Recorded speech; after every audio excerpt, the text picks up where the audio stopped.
longing to be set free.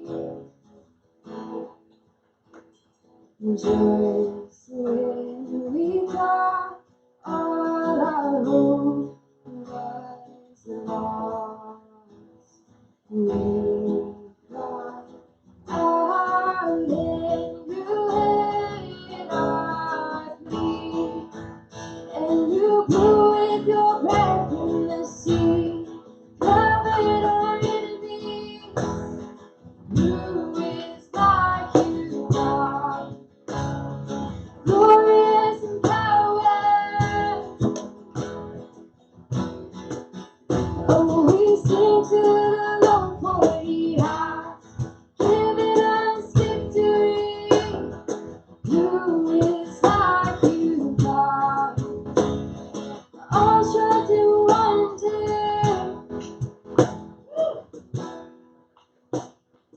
You have made us in your steadfast love.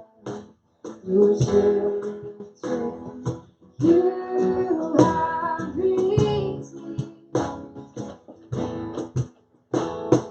You are the land, there is no one like you. The God of Israel, He reigns forever. Oh, you blew with your breath in the sea, covered our enemies. Who is like you, God? Glorious in power. No, we sing to the Lord, for He has given us victory. Who is like you, God? All shout and wonder. Who is like you, God? Glorious in power. Who is like you, God? All shout and wonder. Who is like you, God? Glorious in power. Is it like you, God? When you blew with your breath in the sea, covered our enemies. Who is like you, God? Glorious in power. We sing to the Lord, for He has given us victory. Who is like you, God? All shout and wonder.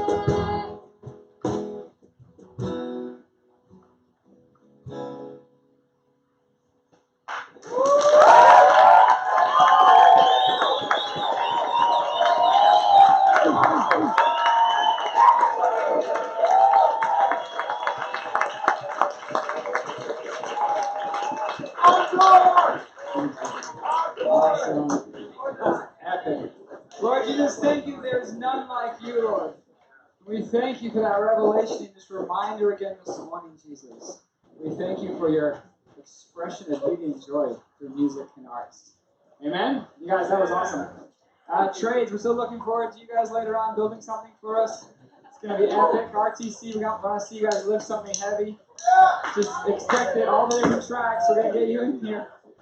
Natural Farm guys, I don't know, you're going to throw a plant for us or something. We want to see it. How do you plant a seed? All right. You guys, what's up? Bring the pigs. Yes. Ooh, that actually could be fun. Petting zoo. All right, we're gonna. I'd be remiss to say that I haven't noticed some of you guys are dressed a little strange. However, we are gonna do something with that at break time. So if you're sitting there going, "Why hasn't he noticed me? I look like a burrito," or other things, Duly noted. I see you. And I'm scared by a couple of you guys. But we're gonna do something about that break time. You know who you are. So we're gonna do that as today. I completely forgot it was Halloween. So, anyways, hey, listen, we got our last 3 workshops this week. We're really trying to, I think, summarize the Old Testament. Because next week, guess who's coming? Wow. But at the same time, it's like we are on a flying pace at this rate, and we recognize that for us in the room, some of us have done some Bible study before, some of us haven't read Bible books before, and we're in a massive big blend of all of that. And we do really want us to be able to at least have some of the basic overview things. So this next couple of days, we're going to go through a bit more of the overview things. Tomorrow, Andy's going to come in for a little bit as well, just give some updates. So we're just going to have some family time with Andy tomorrow, which is going to be epic. Friday morning, Josh Sikora. If you haven't heard, sometimes when we're doing our workshop, Josh Sikora is over there, and those guys are they're doing a Bible session every morning, or a couple mornings a week for Fire and Fragrance, and so he's going to come in and go through some maps in Old Testament and kind of lead us through kind of an overview of that. Today we're going to look at a little bit of how the books of the Bible are actually organized, and why they're in the order that they are, and how that fits in with the biblical story. We have, I'm going to do a video, which we're not going to do much in our course, but this is the guy's name is Bruce Wilkerson. He is one of the leading kind of he just writes so much. He has courses. He's part of Teach Every Nation, an organization that has just huge impact around the world. And one thing I like, if you can communicate something complicated very simply, and you can get the essence of it from that, that is a good principle. So in the midst of, especially this week with Danny, he's trying to cover all the Old Testament, or the prophetic books and the historical context, and there's just so much going on. It's very easy to kind of get lost in it. And if we were to ask you guys to summarize the Old Testament, how would you do that? So it can be very complicated, and the reason I want to show this video today is he lays it out very simplistically in terms of, here's the structure, here's some key things, done. So for some of you guys, this might be like, oh, this is cool, I already know this, but just reminds you again. I'm going to share on our Facebook. Some of you guys are completely sick of Coggle by now, especially if you're actually getting into your timeline. You're going, I hate this. We're going to talk about that at the end and just give some examples of what you guys can and can't do for your timeline, because I'm sure a few of you guys have started to fill in some information like, how are we going to do this? So we'll explain that at the end, but I'm going to share on the Facebook right now, if you would like to, another Coggle, and this is going to be for the chronology of the how the books of the Bible are organized and why they are in the order they are in your Bibles, okay? And so that Coggle that I just sent out, if you want to reuse that, he's going to actually physically place printed sizes of the Bible in an order and then stack them on top of each other. So it's actually very easy if you wanted to just recreate that in a Coggle, which for you in the future is going to be really helpful. So just as a thought, I just posted that to the Facebook page. So we're going to watch this. It's about 17 minutes long. He gives a lot of summary content. So even if you know this information, some of the way he communicates it is in a way that you could easily communicate it as well. And that's important, because if you have a lot of information but you don't know how to communicate it, it's useless. Okay? So this is a starting point. Okay? So we're going to watch this video, and then we're going to do a couple of quick answers and questions afterwards, and then look at our timelines. I want to help you guys with some tools for your timelines. And then we have Danny coming in again today and some other things. Is that okay for our bit of a framework for this next couple of days? I'm so excited about getting to the New Testament, looking at Acts, and getting into Jesus' life. Oh, we have so much to look forward to. Just so that you know, the SBS is this week starting Deuteronomy, isn't it? Wasn't that the same? So the SBS is in Deuteronomy. The DBS is in they're doing Timeline of Kings right now. So just so that you know, it's just so cool how our campus, we're digging into the Word of God. The SBS, though, has been going at a snail pace, and they're going to get there in 9 months, all the books. The DBS has read all of the books until 1st and 2nd Kings, and we're already the prophets, and next week we're looking at New Testament stuff. So just so many different ways to look at the Bible. Not one of them is right or wrong. Just lots of different ways to get an overview and understand the Bible. So it's so cool. So if you see an SBS, they're asking questions about the Torah because they just spent the last 5 weeks going line upon line, verse upon verse, which is epic. Yes. Okay, Paul, I need to connect it with.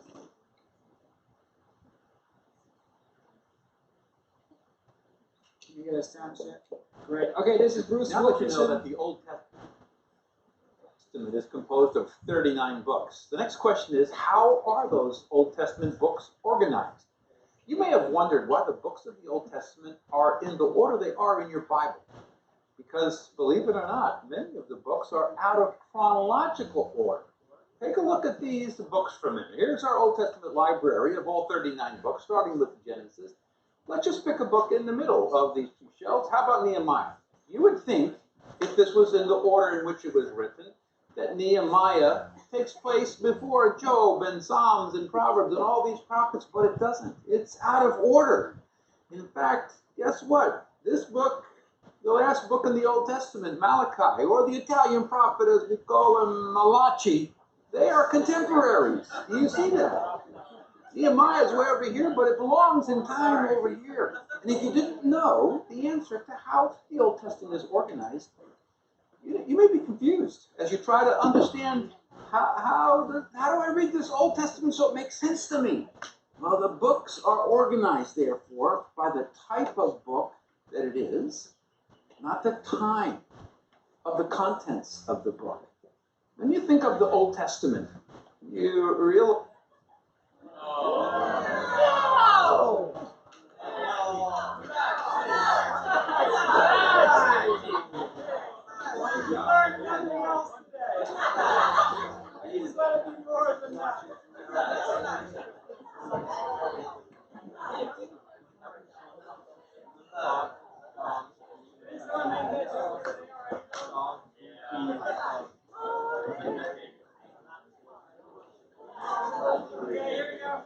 You realize that the Old Testament has 39 books by now,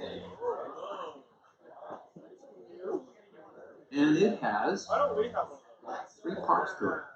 And that's how many parts there are in the Old Testament. The first one has 17 books in the first part, and the middle part, and the third part. The third part has the same number of books as the first part. So guess how many books are in the third part? That's right, 17. And since there are 39 books in the Old Testament, and there's 17 and 17 is 34, which leaves there's 5 in the middle. That's how the books are organized, not by time, but by type. Well, what's this type? Thanks for asking. This is called the historical books. And there are 17 of those. And this is called the poetical books. See that different type? And there's 5. And this is called the prophetical books. And you already know by now how many books are in there. So let's review for a minute. Say this with me. The Bible has 66 books. Say it out loud. The Old Testament has 39 books. The New Testament, 27 books. And the Old Testament has how many parts? 3 parts. That's it. You're getting it? Historical books, 17. Poetical books, 5. Prophetical books, 17. Now, fill in your workbook as we review this just one more time. But let me kind of get a more professional looking like your workbook. So on your chart, on the left-hand column, write down the words historical, 17. In the middle, write down the word poetical, 5. You already know this by now. And prophetical, 17. Now, these 2 long columns are divided even further to help us remember it. Right in here, Genesis, Exodus, Leviticus, Numbers, and Deuteronomy is called the Pentateuch. Penta means 5. We've also known this as the books of Moses. And the bottom doesn't have a separate name, it's just called historical. But when you move over to the prophetical books, as you've ever noticed, these books, Isaiah, Jeremiah, Ezekiel, and Daniel, are long books, and all the rest of them are shorter. So they've named it the major prophets, and there's 5 of them, and the minor, there are 12. I want to just show you 3 more things, as you can write in your workbook. These right here. These are the stories about the entire Bible, which means the things that are here and here fit back into these stories. And the middle one is in this story there were some people like David and Solomon that wrote songs and wisdom and poems. And then right here, the prophetical books from Isaiah through Malachi, those are the sermons that God used to preach through the prophets to the people of Israel. So he sent prophets to preach to the kings, the priests, the elders, the people about what God wanted them to do and to stop doing. Now let's stop for a minute and make 3 other key observations that you can write on your chart because it's really an eye-opener. For instance, if this is the story, why don't we just draw a line from here to here, and from now on, you'll never be confused. The story begins here, and it ends there. That's where it fits. Which means then, you should be able to put all these books over here and all these books over here, and you can. For instance, how about just taking one book, the book of Psalms? Who wrote most of the Psalms? David. That's right. And he lived in the story. And the question is, which book did he live in? He lived in the book of 2 Samuel. Now you know. So when you read in 2 Samuel, that's where the Psalms go. Well, who wrote Proverbs, Ecclesiastes, Song of Solomon? That's right, Solomon did. So these 3 books were written by one person, David's son, and he lives. Where did he live? He lives right here in 1 Kings. Does this look fit together to you? Well, you may be thinking to yourself, oh, where? I can't imagine where all those prophetical books go. I mean, that's all 17 books. Think about it. Is it up here? No. Does it overlap Samuel? No, it doesn't. Well, where do they all fit? Every one of those books fit from 2 Kings all the way through to Esther. All of these are scrunched back here. Why? Because Israel started to live in more and more sin, and God wanted to challenge them. Please stop. Please repent. I don't want to have to judge you. Well, you got it? The Bible has 66 books. You know this. Old Testament, 39 books, 3 parts. Historical books, 17. Poetical books, 5. And prophetical books, 17. But now, let's take a look just a little deeper. Because what I want to do is to take what we put on the touch screen and make it more tangible to you and to me. Because many of us learn more visually. So let's take these 39 books. The story isn't here and end there. The story begins here and it ends at the end of the historical books, which is, I think, the book of Esther. So if we were to just move these down here, what you have are the 17 historical books. And there's Job, Psalms, Proverbs, Ecclesiastes, Song of Solomon, which means all of these prophetical books. Let's move those out too, about the same distance. So what you have here are the 17 historical, the 5 poetical, and the 17 prophetical. All right, let's take what we reviewed a minute ago just to get this in your mind for one more time. What we have here is the 17 historical books and the 5 poetical books and the 17 prophetical books. You remember what we had at the bottom of that? We had 3 other phrases for you, because the first one is all about remember it? All about the stories of the Old Testament. And the middle part is all about the songs and the poems. And the last part are all about the sermons that took place back here. Well, now you got it. In a few moments, we're going to come back to these 39 books. And you're going to see one of the most amazing ahas when I'll take this apart and restack every one of these 39 books where they actually fit with the historical books. Well, how about that? You've already learned a lot about the books of the Bible in only a couple of minutes, and we're just getting started. I just realized, 66 books in the Bible, 2 parts. The Old Testament, 39 books. The New Testament, 27 books. You got it. But before learning more about the Old Testament books, how about I just share the story with you of the Old Testament on this map in about 2 minutes. Let's try it. Ready, set, go. The Old Testament starts up here with creation, the fall of man. God eventually calls Abraham and Isaac. And eventually Joseph is sold into Egypt. And there's a famine. The Jews go into Egypt. Then God raises up Moses, who leads the people out of Egypt through the Red Sea down to Mount Sinai. And they wander in the wilderness until Moses dies. Then Joshua crosses the Jordan River destroys Jericho, conquers the land, divides it up into 12 tribes, and there was a period of judges where different people ruled. And at the end of the judges, a new period begins called the United Kingdom, where one king ruled all of this land, like David. And then after Solomon died, his son came on, and he was a terrible leader. The people said, we don't want to follow him at all. And the nation split in half, just like this. This was Israel, and this was Judah. And eventually God raised up Assyria up here, who came down and conquered Israel and scattered them up here. And later on, the Babylonians came around here and conquered Judah and brought them back to live in Babylon. We call this the exile. Then Persia came and conquered Babylon. And the Persians said, go ahead and go back home. And so they did, in 3 waves, to rebuild the temple and the walls under Zerubbabel, Ezra, Nehemiah. And believe it or not, that's the story of the Old Testament in less than 2 minutes. You see, that's the irreducible minimum.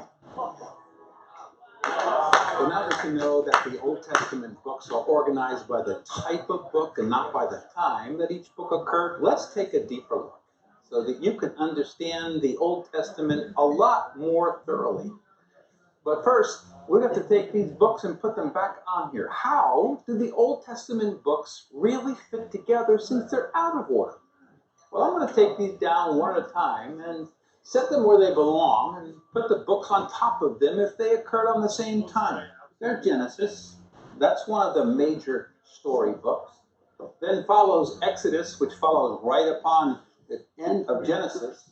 Then comes Leviticus. And believe it or not, Leviticus only takes place in a few weeks right between Exodus and the next major historical book, which is Numbers. The history doesn't really go much in Leviticus. And then when you come to the book of Deuteronomy, it may surprise you, but there's hardly any story here except Moses died. This is when he gets up and he preaches his last sermon and reviews the history, and it takes place in about a month. And then we have the next 2 books, which are historical books that follow the story and continue it going. So if you want to read the Old Testament in order, you read Genesis, Exodus, Numbers, Joshua, Judges. And the next book we come to is the book of Ruth. And the book of Ruth doesn't take place after the book of Judges. Instead, it takes place during the book of Judges. Now we change gears as we're learning when we talk about the periods of the Old Testament. Things change now. And we have some really important major books in our story. Here's 1 Samuel, followed by 2 Samuel, continues the story. And then 1 and 2 Kings continues that storyline, moving right along. And then all of a sudden it stops. And there's some books which repeat the story. It's the story that's taking place over here. And it's in 1 and 2 Chronicles. They don't go after 1 and 2 Kings. In a sense, what they do is these books give you the story of the political nature of what happened in history. And these books give you, I guess you could say they give you the priestly perspective. And we're going to put the book of 1 Chronicles over 2 Samuel. And although 2 Chronicles covers both of these, we're going to put it over here on top of 2 Kings because that's where it basically fits. I'm going to realize that what happens here is something surprising. It's not really talked about as far as the history in the Old Testament. You'll learn this in the periods. But this is when Israel and Judah are destroyed, and Judah goes over to Babylon and is exiled there. And there really isn't a story that continues through those 70 years. So we actually made another little book that really isn't a book of the Bible, but I want you to see it. It's called The Exile. And it really is a unique 70-year period. And then we have the books. Ezra is next, picking up actually from the end of these 2 books. And then Nehemiah. And then you would think Esther's at the end, but it's not. Esther takes place during the period of the book of Ezra. So if you want to read the story of the Old Testament, Genesis, Exodus, Numbers, Joshua, Judges, 1 Samuel, 2 Samuel, 1 Kings, 2 Kings, Ezra, Nehemiah, and you're done. It's 11 books. This exile's kind of in the middle. It's just, there's no book here. We're just putting it as a placeholder. Now, the next thing you want to do is to take a look at those 5 poetical books, and where do they fit in all this? Well, Job could be the oldest book in the Bible, but most scholars put it at about the time of Abraham. So that's way over here in Genesis. And when you come to the book of Psalms, you know that the book of Psalms was written by King David.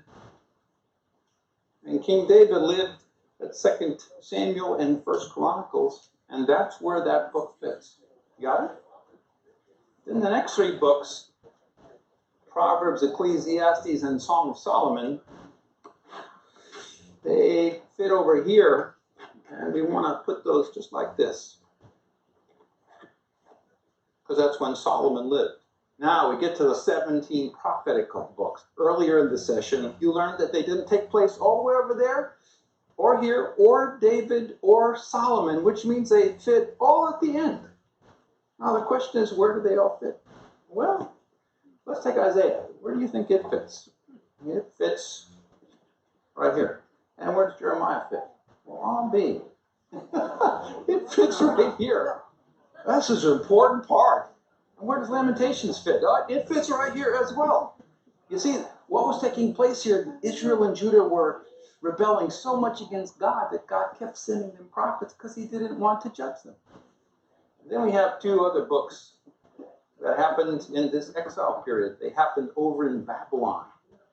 And they are Ezekiel and Daniel. And we'll talk all about this in the rest of the course. So now we have all these other prophets. Where do they fit? Do you know? Do you realize how much you're picking up right here? Let's take a look at Hosea, Joel, Amos, Obadiah. Okay, where do they fit? Well, they fit right here. The same period. And this one. And Amos and Obadiah, we're getting pretty tall. You go back and you read the Old Testament books here, you realize God is really preaching, sending person after person to preach to Israel and Judah, repent, don't live this way. Okay. All right, so where do all these books, Jonah, Micah, Nahum, Habakkuk, Zephaniah, where do they fit? Well, they fit on top of these. Now you're getting, this is really the crisis of the Old Testament. It's right here. And now we have the last, Haggai, Zechariah, and Malachi. They don't preach over here. That's Ezekiel and Daniel. In the lifetime of Ezra, you have Haggai, you have Zechariah, and as you learned earlier in this session, Nehemiah and Malachi work together. Well, there you have it. You have the entire Old Testament and how it fits together.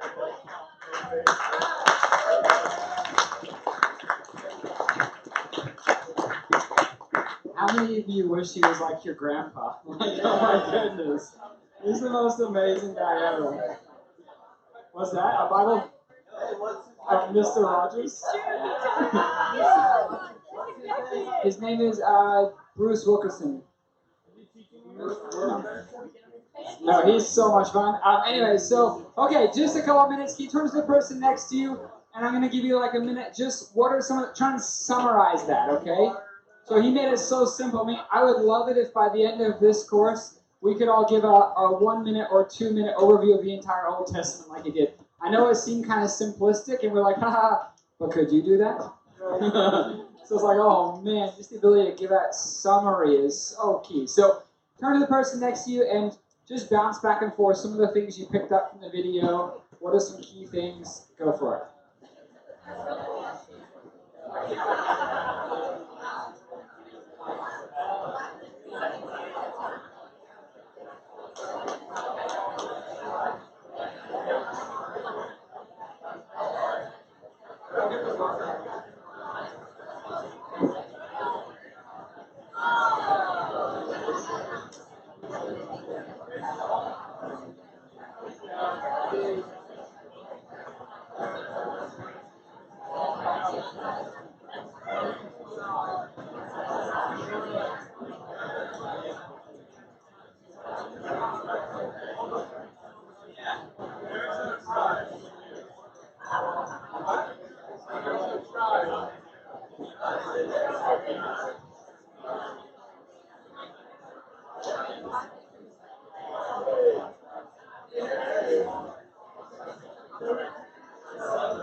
Did anyone make a coggle of the Bible stacked on top of each other? Because that would be a great coggle for us to have. You know the way he was visually showing the Bibles? You can easily create it. Did anyone manage to do that? No. Okay. Okay, we might try and work on it and send it to you guys. Okay, so about the video, everyone's asking the video. The video is a $50 per video series that he has that he gave to Lauren to review, and so we borrowed it from Lauren to show for you guys. So I can't post it online. It's like a Bible seminary kind of online thing you would pay for. So you could find it online if you want to and buy it. We might show some more throughout the time, but just simple. Okay. Okay. Any comments from you guys? What are some things that stood out to you guys? Key things you got. Okay, can you listen up? Yep, Ben. Okay, hang on, listen up. Yep, Ben. It's crazy how many prophets God sent in such a short period of time, and just gives you a picture of like how wicked, and even God's mercy, like how many people he didn't want to judge people with fear, he sent so many people, and like he was slow to anger by doing that. For sure. That's a good picture. How many of you guys? Okay, you're gonna add on to that. Go for it.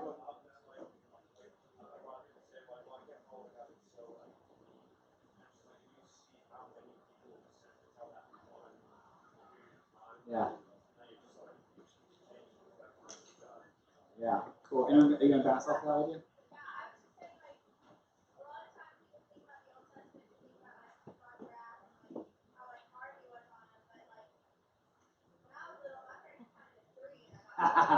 So true. Yeah, that's true. That's true. I mean, Danny said that yesterday too. If you've got like 80 people, or like if you've got 3 people come to you, or whatever those kind of things, it's like you should be listening by now. So yeah.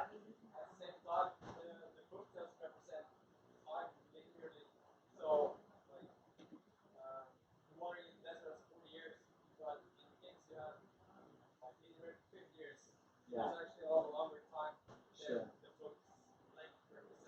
Exactly. So there's a little bit of a, that's good. So it is a helpful visual as far as the books are concerned, but the books don't show the time gap in some of those things. Yep. Great.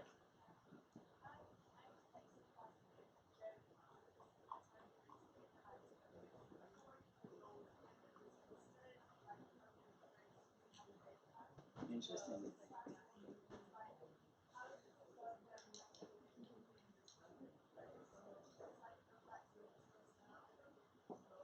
Okay. Yep. Yep.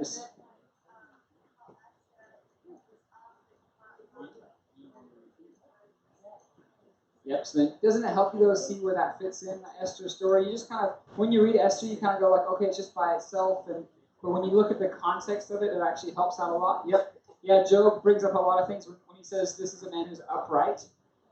We find out in like later on it says the law was given to show us how we trespass and all those kind of things, and then all that kind of stuff. So before the law, how did you know what was right and not right? So there's interesting questions like that. Yep. It gave me a more rounded perspective on the Bible. Like different things were happening at the same time, different perspectives and angles. Yeah. So it's kind of like adding to the piece of God. Cool. Great. Okay, so maybe last comment. Okay, so on Friday, Josh Sikora is going to come and he's going to bring in some Bible maps and kind of connect in where the stories have been and where they fit into and sort of help to connect some of those pieces. That little 2-minute overview he did on the map is actually, we want to spend some more time on that, because once you see where they are, and then even like the 40 years where they're wandering, if you look at where the spaces they wander, you're like, that's crazy. Like, how do you take that big of a group of people and make them wander in kind of that confined a space? Like, do you think they notice things again? Like, we're like, hey, wait a minute. I left this here 20 years ago. What are you doing to us? You know, kind of, they're like, what is going on? Like, so when you actually start putting it onto a map, you realize, well, this person walked from here to there, or the prophet ran from here to there while that was a long distance, fast. You know, so you start seeing it's like real stuff was happening. It's not just some story. So Friday we're going to kind of go through some more of that, okay? Does that kind of help connect some of the dots? Question? I can't post that video on Facebook. I'm sorry. No, it's a copyright thing. So I can record it? No. It's a 30-minute video. I cut it down to just show those key parts and stuff. So for the actual video, we might be able to show it again sometime or something like that. It's not on YouTube. Okay. Last thing I want to do before we go to break is our timeline stuff. How many of you guys have started on your timeline? Great. Okay. This is meant to be a creative process for you guys. So our template does not solve all of the issues. How many guys have noticed that? Yes. So we are okay for you guys to creatively try and figure out how to represent it. It's fine if you look at other timelines online and see how they've laid it out, and that might help give you creative ideas how to use Cargill to try and create your timeline, okay? The purpose of us having you do a timeline is not like a school where there's an exam and we're trying to prove that you guys don't know things. The purpose of this timeline is to help you go through the process of manually putting in kings and researching it and finding out, to also help you get the context, okay?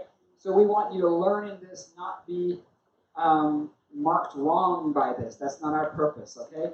So we want you to look online and find things. We want you to look at each other. How did you get Coggle to make that happen? So there's a couple Coggle-related questions in terms of some of the limitations of that.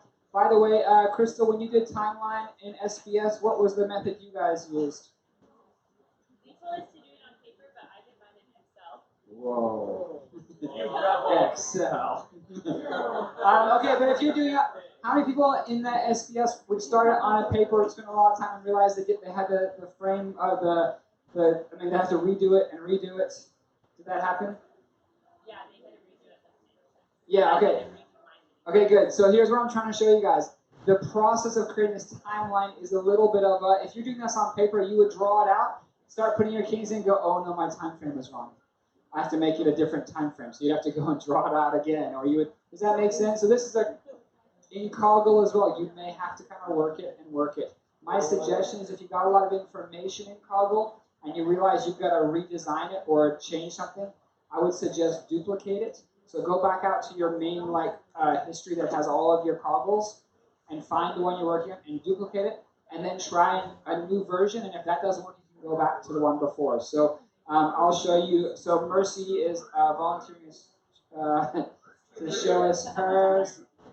So one of the things you'll see is, how do I make that bigger?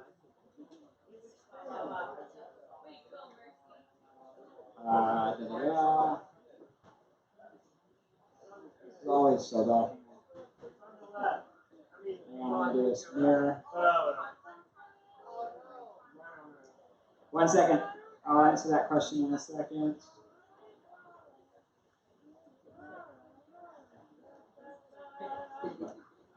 Okay, so here's a timeline.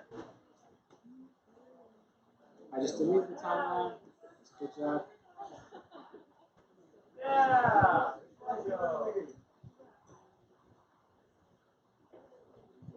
So we're asking you guys to keep the gray timeline similar, but what we are saying is you can change the time gaps if you'd like to. So Mercy is finding that it's actually, for example, doing it in 50-year chunks means you're going to have, so here if you look at Mercy's, all of this bottom one are all the kings, and they all happen between like 931 and 732. So in your 50-year chunks, that's going to be a whole bunch in there, and on the timeline gap, that might not be helpful. So you may want to go back, and instead of having it 50-year chunks, you may want to go in there and do 10-year chunks.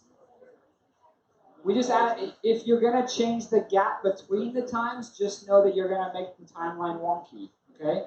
So, but you might want to change the intervals. So instead of being 50-year intervals, you can make it a 10-year interval if you would like. So there's a couple of those things about creativity. Another way you could possibly solve that is instead of having all the kings or all your things in a next, you can actually keep the orange line and then grow off of your orange line. So if you look at the prophets one, you could have all your prophets coming up off of it instead of having them in line with it. And you just use the yellow baseline as it keeps the gap going, and then have all of your kings and prophets coming off of that one line. That's another creative way you could do it. Anyone else got some other ideas or questions?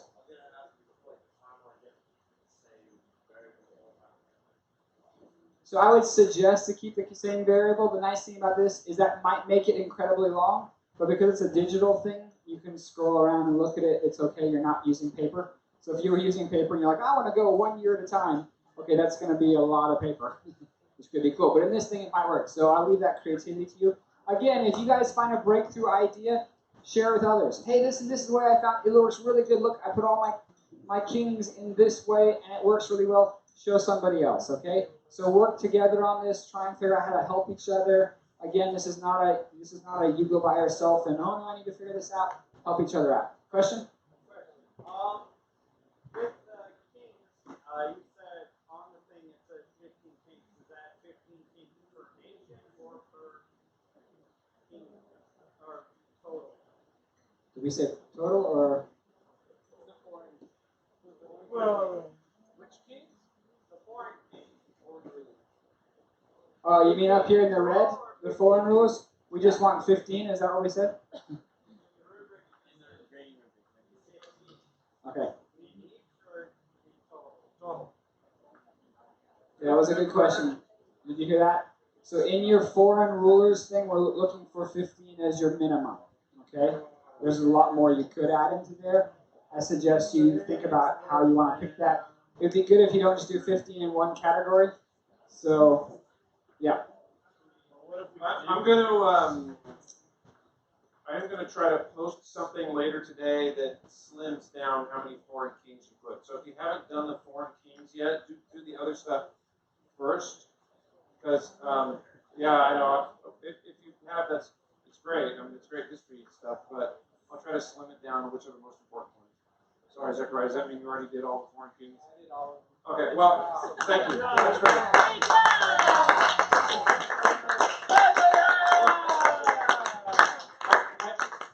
I want you to, I mean, that's my desire, is I'd like for you to do all the ones that I gave you on those lists. Yeah, I'd like for that, but I'll also try to give you something that, because of the rubric that we did, anyway, we're trying to figure it out. Thank you, Zach, you get extra snack. Okay, we might go to break pretty soon. If you have questions, come and ask us. Is that okay? Unless you think it's a whole group question. And with the foreign kings, you have to have reference of the Bible with them. No. There are a couple of foreign kings that are mentioned: the Assyrian kings and Nebuchadnezzar and the last king of Babylon. So that'd be great. I mean, look, the timeline's for you guys. I know you're getting graded for it, so you're doing it for us.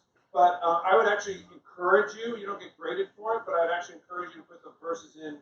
So like when Sennacherib comes around Jerusalem, yeah, go ahead and put those in. You don't have to. You won't get graded on it for your own benefit. I'd encourage you. All right, we're going to go for our break now. Okay, we're going to do some Halloween kind of polling of who has best dressed thing. So we're going to have a shorter break, so we're going to just go 10-minute break. Oh, no, 10-minute or come back at 1/4 past. Okay, come back at 1/4 past and we're going to do some fun stuff. So have a break. There's some snacks in the back of the room.